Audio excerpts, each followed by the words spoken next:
Most believers have heard about fasting, but very few actually practice it.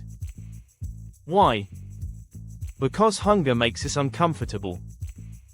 Because we're busy. And honestly, many people don't fully understand the point of fasting. Some think fasting is punishment. Others think it's about earning God's favor, or proving how spiritual you are. But that's not what fasting is about. Fasting is intentional self-awareness. Your body is always communicating with you.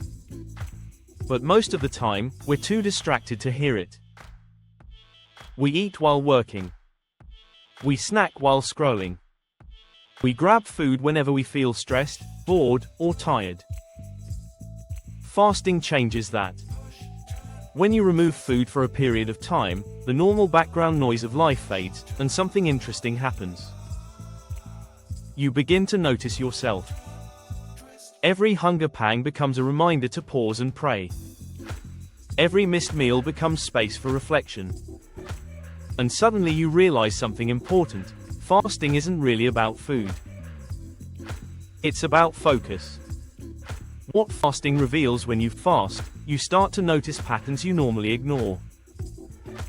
You realize how often you eat for comfort, not hunger. You notice how food sometimes becomes a way to distract or numb emotions. You may even discover emotional patterns you've been covering up for years. Sometimes what we call hunger is actually boredom. Sometimes it's stress. Sometimes it's simply habit. This is why fasting matters. Because self-leadership requires self-knowledge.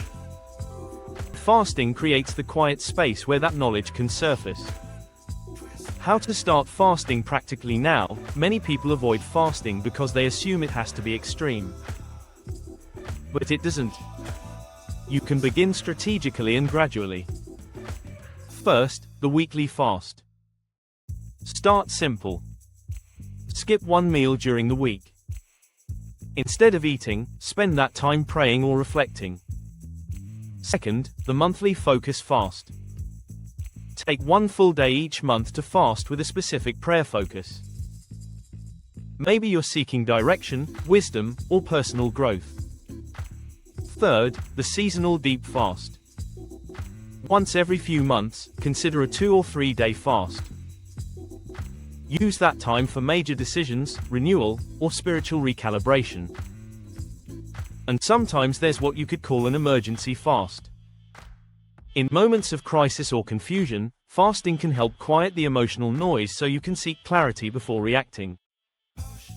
Why fasting matters for work and leadership. Fasting isn't a religious ritual that's disconnected from real life. In fact, it can be incredibly practical. You might fast when you're facing a major career decision, or when you're searching for clarity about your calling. You might fast when you're navigating a toxic work environment and need wisdom on how to respond. Or when you sense something more subtle, like pride slowly creeping into your heart. Spiritual discipline often produces practical wisdom. Closing reflection. Fasting won't give you magical answers, but it will quiet the noise long enough for you to hear the still, small voice that you may have been too distracted to notice. So here's a simple question to reflect on: when was the last time you fasted intentionally? Not out of guilt. Not out of obligation. But out of a genuine desire to understand yourself and God more clearly.